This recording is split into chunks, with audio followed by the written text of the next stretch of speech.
don't think any of us really knew what we were getting into. Earlier this year, when the Denver-based band Paper Bird teamed up with Reel.mov Colorado, something special happened.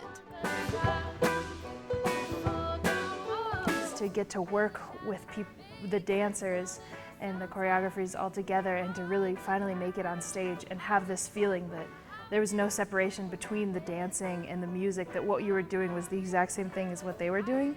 It was just, it's the craziest feeling. Paper Bird has traveled the nation playing for live audiences, but seeing their work through these dancers moved them in a way that was both unexpected and really emotional. I remember like the first practices, we'd all like just be struggling so hard not to be like crying while we were playing, because it was just this beautiful externalized piece that emerged out of the music. Music, this 8-piece ensemble wrote just for Ballet Nouveau's performance of Carry On, which debuted in February. Paper Bird's soulful lyrics, combined with Garrett Ammon and his wife Dawn's choreography, tell the story of an uncertain relationship between a man and a woman. Kind of like the tide coming in and out, there's this feeling of this relationship pulling away and coming back together and pulling away.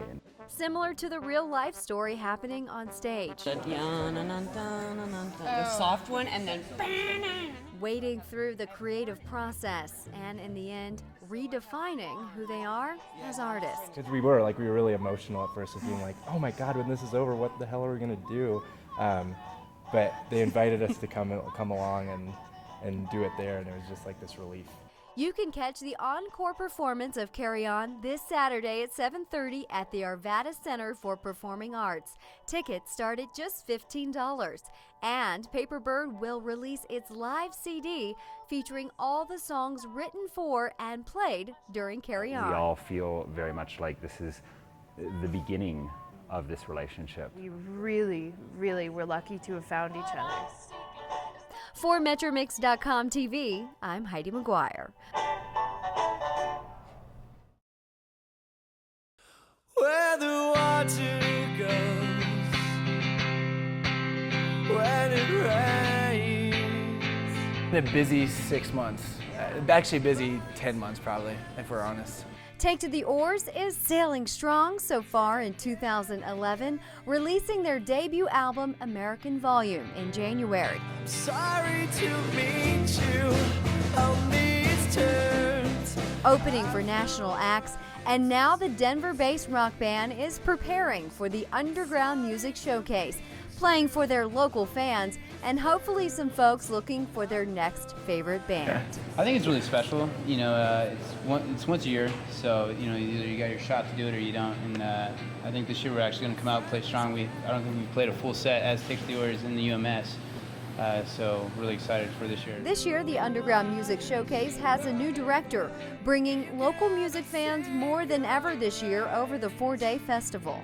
350 performances, 290 local acts playing. We're going to have comedians, we'll have film showing, we're going to have panel discussions. We've got all kinds of stuff going on. Take to the Oars performed just for Metro Mix Tuesday night at the Skylark. The bar has a long history on South Broadway, around now for nearly 70 years, featuring live music on a regular basis. And thanks to the UMS, the entire Baker neighborhood, including bars, restaurants, galleries, even sidewalks and parking lots, are all destinations for people looking to explore new music during the festival. The sidewalks are full all afternoon and all evening for days. Yeah, it's really neat. It's exciting. It's really exciting. It's Denver's South by Southwest, and we got to do that the past couple years, and I don't know, we love the scene up here. I lived in Austin before this, and I love Denver. I totally love the scene, love the bands. I love the way that everyone comes out and supports. I mean, it's unbelievable. Take to the Oars will hit the stage on Saturday at 10 p.m. at the Verizon stage at Moe's Barbecue on 5th and Broadway. And you can see the full lineup for this year's 2011 Underground Music Showcase at MetroMix.com. Sorry to meet you. Anything to add, Michael T? I don't know, man. You said it all pretty well, sir. Thank you. For MetroMix.com TV, I'm Heidi McGuire. I'm sorry to meet you on these terms. Have no right to sing or say these words.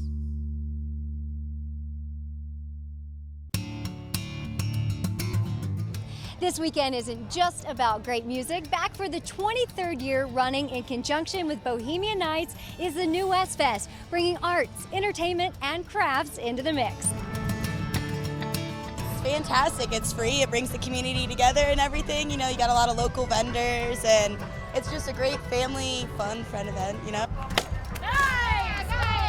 The two festivals combined attract thousands of people from the Fort Collins community and across Colorado.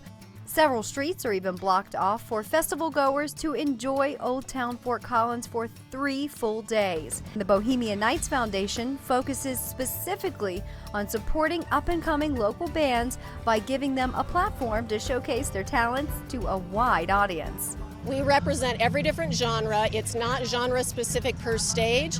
So our hope is people are walking past a band and they go, hey, I like that music and I didn't even know I liked that music.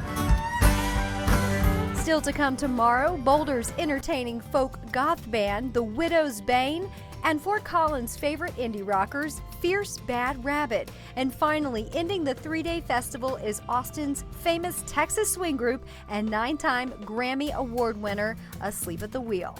Everything starts back up here in Old Town Fort Collins at 11 o'clock tomorrow. It's not only a great way to round out your weekend, but also the summer, because it's almost time to start thinking about getting back to school. This week, Metro Mix launched its 2011 Colorado College Guide. It's your cheat sheet on cheap eats and campus events from Fort Collins to Denver. And it's up now, full of great ideas to get you excited about this fall. From Bohemian Nights and the New West Fest, I'm Heidi McGuire. Have a great weekend.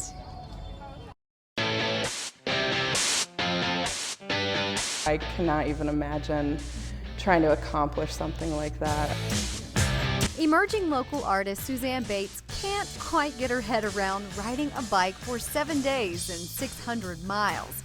But chances are most cyclists would feel the same about her job, painting one. Shape of the bike made it difficult just to be able to get into certain areas. Bates is one of a dozen local artists working on 12 bikes representing the 12 countries participating in this month's USA Pro Cycling Challenge. Having spent time as a teenager in Australia and often incorporating Aboriginal influences into her work, Bates used the vivid colors of Australia combined with hundreds of tiny dots painted by hand to represent the land down under. I've really enjoyed it, and I think it's a huge honor to be asked to do this. Representing our neighbors to the north and their modest sensibilities is Bradley Borthwick. Yeah, I am Canadian, and so luckily I'm being chosen to represent the Canadian team.